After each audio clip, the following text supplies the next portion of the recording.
paspor ini asli nggak? Terus tengok sama kawannya seniornya itu kan, asli ini paspor, nggak palsu, ini asli. Makin bingung lah mereka.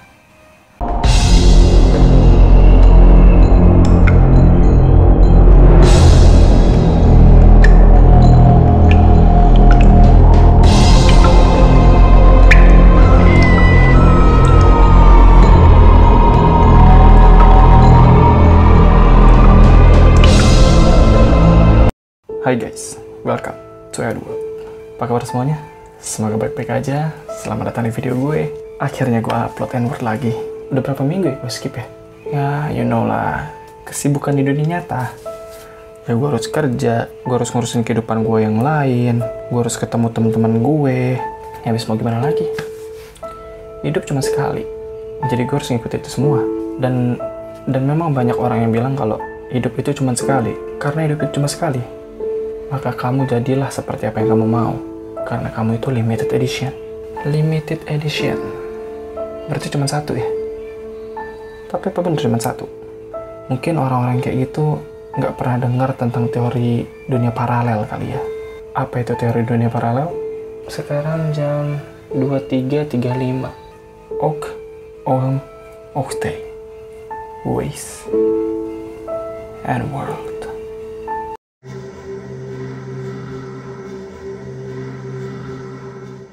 So, di dalam dunia teori konspirasi, itu banyak hal-hal yang menjadi perdebatan antara itu beneran nyata atau cuman sekedar teori. Di antaranya tuh biasanya ada alien, Illuminati, organisasi elit yang biasa dibahas itu. Cuman, tahu nggak kalian kalau ternyata ada satu lagi yang menjadi perdebatan di dunia teori konspirasi? Yaitu teori dunia paralel. Buat yang nggak tahu apa itu teori dunia paralel, teori dunia paralel itu adalah sebuah teori di mana para pecinta teori konspirasi itu yakin bahwa kehidupan yang kita jalani ini nggak cuma satu, tapi ada banyak. Dan beberapa dari kehidupan lain itu memiliki versi yang berbeda, bahkan sebaliknya. Mungkin di kehidupan ini kita sukses, kaya, uang banyak, cewek di mana-mana, bisa makan ini itu. Di kehidupan lainnya ternyata dia miskin, nggak punya teman, makan aja susah. Atau mungkin di kehidupan lainnya, kehidupannya biasa-biasa aja. Jadi secara garis besarnya, kehidupan yang kita jalanin ini nggak cuma satu, tapi banyak. Dan terdiri dari beberapa versi, dan semuanya berjalan secara berdampingan. Ya kita tahu kan, ini misalnya perjalanan hidup ya. Ini kita lahir, ini kita mati, jalan segini aja, dengan satu orang. Kalau dunia paralel gini. Kalau dunia paralel tuh gini. Jadi kau tuh ada satu. Yang kau tahu kan kau tuh ada satu. Sebenarnya enggak, tapi kau ada 4. Nah, dari sini sampai sini ini beda-beda. Ada yang kau mati di sini, ada yang kau mati di sini, ada yang kau mati di sini. Nah, itu dunia paralel. Bingung? Coba cari lagi referensi lain tentang dunia paralel di Google. Itu banyak. Atau kalau kalian mau gue bahas di N-Word, boleh komen di bawah. Karena untuk sekarang gue nggak akan ngebahas lebih jauh tentang dunia paralel itu apa, tapi gue akan ngebahas salah satu kasus yang diyakini kalau ini adalah bukti, salah satu bukti tentang keberadaan kehidupan paralel itu.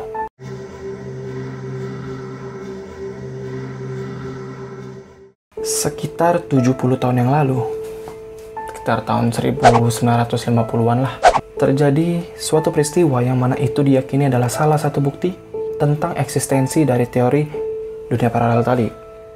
Karena di tahun tersebut, tiba-tiba seorang laki-laki yang memiliki perawakan seperti orang Eropa masuk ke Bandara Haneda, Jepang. Dan dari pakaian ini, dari setelannya, itu kelihatan kayak dia lagi melakukan perjalanan bisnis. Karena setelannya itu ya kayak orang kerja gitu loh. Dia setelan jas rapi, terus bawa koper. Ngapain lagi kalau bukan kerja? Ya kali dia mau arisan, tidak mungkin. Laki-laki tadi itu mendatangi bagian arrival. Yang bagian kedatangan itu dari pesawat orang turun kan pasti masuk ke bagian arrival itu kan. Laki-laki itu datang ke bagian arrival ya tidak lain untuk menyelesaikan kegiatan administrasinya. Kepentingan administrasinya untuk datang ke Jepang. Pasti di bagian arrival itu kan ditanyain kan kayak paspor dan dokumen-dokumen lainnya. Dan disinilah keanehan dimulai.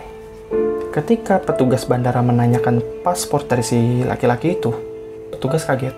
Karena di paspor itu mencantumkan sebuah nama negara yang mana petugas bandara itu tidak pernah mendengar nama negara itu sama sekali.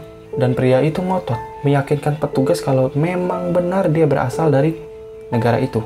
Negara itu bernama Tauret. Kalian belum pernah dengar kan? Sama. Gue juga baru tahu ini gitu loh, Tauret. Nah, si petugas nih kan nggak pernah dengar nama ini kan ya. Dia mikir lah, ini negara beneran ada apa enggak gitu kan. Apa aku dibodoh-bodohin sama orang ini? Atau emang aku yang bodoh gitu kan. Akhirnya dia nanya lah ke seniornya nih yang lebih pintar lah. Dia nanya sama seniornya, coba kau tengok nih, paspor ini asli nggak? Terus dia tengok sama kawannya seniornya itu kan, asli ini paspor? Nggak palsu, ini asli. Makin bingung lah mereka. Paspor ini asli, nggak palsu, tapi tulisan negaranya Tauret. Sedangkan negara Tauret itu mereka nggak pernah dengar kan. Untungnya pria ini fasih bahasa Jepangnya. Dan dia juga bisa beberapa bahasa negara lain, dan itu menjadi bukti kalau dia memang sering melakukan perjalanan ke luar negeri gitu loh. Dan pasti menggunakan paspor yang sama. Dan dia mengaku kalau ini udah menjadi perjalanannya ketiga kali ke Jepang. 3 kali Jepang, bahkan apa baru sekarang disadari nih Tauret nggak ada. Dan alasan dia datang ke Jepang, ya buat melakukan bisnis gitu loh, perjalanan bisnis, ada urusan ke Jepang nih kan. Dan dia juga bilang, kalau dia tuh nggak cuman ke Jepang, dia juga udah sering ke negara-negara lain. Ditunjukin lah kan semua kan, di paspornya ada stempel dari negara-negara lain, terus dibuka dompetnya, ada uang negara asing, negara lain gitu. Udah gitu, selain paspor nih, dia juga nunjukin kartu SIM asli dari negara Tauret. Dan dia juga nunjukin International Driving License atau SIM internasional punya dia, dan itu asli. Selain dia nunjukin itu semua, dia juga nunjukin kartu bank kan. Dia nunjukin kan, nih kartu bank aku. Pas ditengok kartu bank itu pun, ya nggak ada yang tahu, nggak ada yang kenal nama bank itu. Ini bank-bank mana juga nggak tahu. Akhirnya, terakhir ditunjukinnya, aku benar-benar dari Tauret dan aku mau ke Jepang. Nih, aku punya reservasi hotel. Kau cek. Pas dicek ke pihak hotel bilang apa?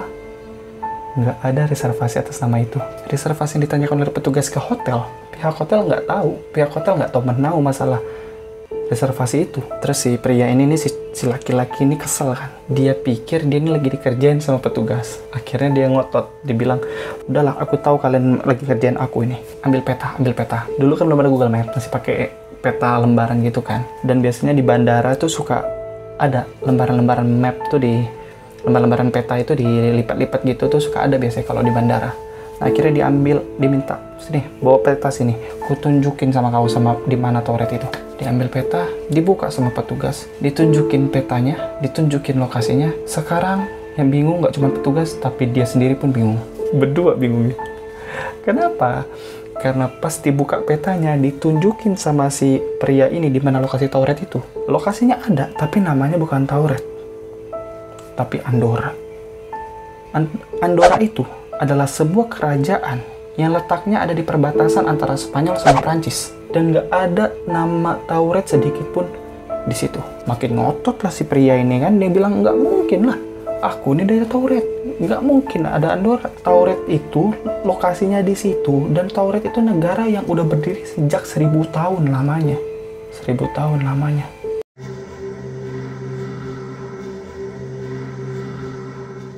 Nggak kerasa, interogasi yang dilakukan oleh petugas ke pria tersebut sudah berlangsung selama 8 jam. Dan tidak menemukan titik terang sedikit pun tentang negara Tauret tadi. Akhirnya, karena petugas pun udah capek, terus yang reservasi hotel tadi, pihak hotelnya bilang nggak tahu menau masalah reservasi tadi. Akhirnya ya udah, kami udah capek, bapak ngotot, kami ngotot. Sekarang bapak stay sini dulu aja. Besok kita lanjutin. Bapak boleh nginap di hotel, tapi dekat-dekat sini aja. Jangan jauh-jauh. Dan untuk sementara, barang-barang bapak nih kayak paspor, SIM, sama uang-uang bapak nih di dompet nih, kami tahan dulu. Untuk nantinya dijadikan barang bukti. Akhirnya dia nginap di hotel. Diantarnya sama petugas bandara menuju hotel, dicari hotel terdekat, disiapin kamar, tinggallah pria itu di dalam kamar itu. Petugas bilang, bapak jangan sekali-sekali keluar dari ruangan ini. Karena besok pagi, bapak akan kami interogasi lagi. Pria ini menyetujui. Dia tidak menunjukkan keberatan apapun. Akhirnya pintu itu ditutup dan dilengkapi dengan 2 orang penjaga di depan pintu itu. Besok paginya nih, petugas bandara tadi ini mau interogasi si pria ini lagi nih. Karena kemarin kan belum ketemu titik terang kan. Akhirnya mereka siap-siap pagi-pagi disamperinnya ke hotel. Pas dibuka hotel, pria tadi nggak ada. Hilang tanpa jejak, misterius. Dia benar-benar hilang, lenyap gitu aja. Dan padahal di situ nggak ada jalan keluar gitu loh. Kalau misalnya dia lewat depan, udah pasti penjaga ada yang tahu dong. Udah gitu CCTV pasti ada dong di hotel. Dan kalau misalnya dia keluar lewat jendela, itu nggak mungkin. Mati dia pasti lewat jendela. Karena jalan keluarnya itu cuma ada 2. Kalau nggak pintu ya jendela. Dia kalau keluar dari lewat jendela mati dia. Karena kamar hotel itu ada di atas, bukan yang di bawah, di atas. Dan lucunya lagi, semua dokumen yang ditahan tadi, yang nantinya bakal dijadiin barang bukti, lenyap. Nggak ada sama sekali. Kemana kira-kira? Karena kasus pria misterius ini, akhirnya diyakinilah kalau teori dunia paralel itu memang ada, memang nyata. Cuman, ini opini gue pribadi ya, untuk kisah pria misterius dari Tauret ini, kalau buat gue kayaknya hoax. Gue nggak tahu sih, di internet itu gue belum nemu artikel yang nunjukin atau menyatakan kalau si pria misterius dari Tauret ini hoax gitu. Cuman gue pribadi kayak ngerasa ada banyak yang janggal gitu loh. Pertama, dari tadi gue nggak nyebutin namanya kan, karena memang nggak disebutin namanya di setiap artikel yang gue cari, itu nggak disebutin namanya. Ada satu gambar paspor yang diduga adalah paspor dari si pria misterius ini. Namanya tuh siapa gitu, Joseph apa gitu. Nah cuman di artikel-artikel tuh nggak disebutin nama dia siapa. Dan kedua, kenapa petugas nggak langsung manggil polisi? Nah, mungkin itu gue nggak paham kali ya prosedurnya harus apa. Tapi kan yang jelas negara itu kan nggak ada. Kan bisa aja nih orang ngadi-ngadi kan, bikin paspor palsu lah, atau bikin SIM palsu lah. Kenapa mereka nggak langsung manggil polisi? Tapi gue nggak tahu. Bisa nggak petugas bandara tuh langsung manggil polisi? Kalau ada kasus yang kayak bikin dokumen palsu kayak gitu. Yang tahu boleh komen di bawah kayak gimana. Terus ketiga, kan dibawa ke hotel ya. Seperti tadi gue bilang, di hotel kan ada CCTV ya. Nggak ada gitu rekaman CCTV-nya keluar di internet atau di mana. Biasa kan kalau yang kasus-kasus kayak gitu kan suka nongol gitu kan video CCTV-nya. Kecolongan lah bahasa kasarnya. Nggak pernah nemu gue. Cuman artikel aja. Di hotel, di bandara pasti ada dong CCTV-nya kan. Udah gitu, tadi dibilangnya kan di Bandara Haneda Jepang. Di tahun sekitar 1950-an. Itu nggak disebutin pastinya 1900 berapa, terus kejadiannya hari apa, tanggal berapa itu nggak disebutin. Makanya buat gue masih banyak yang janggal coy. Cuman kalau bagi kalian percaya itu nyata, boleh komen di bawah kenapa, dan kalau ada yang sependapat sama gue, boleh juga komen di bawah.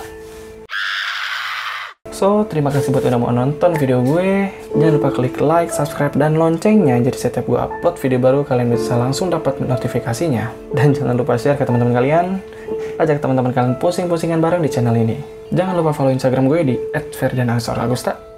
Kalau kalian punya saran atau kalian punya request, boleh DM di situ.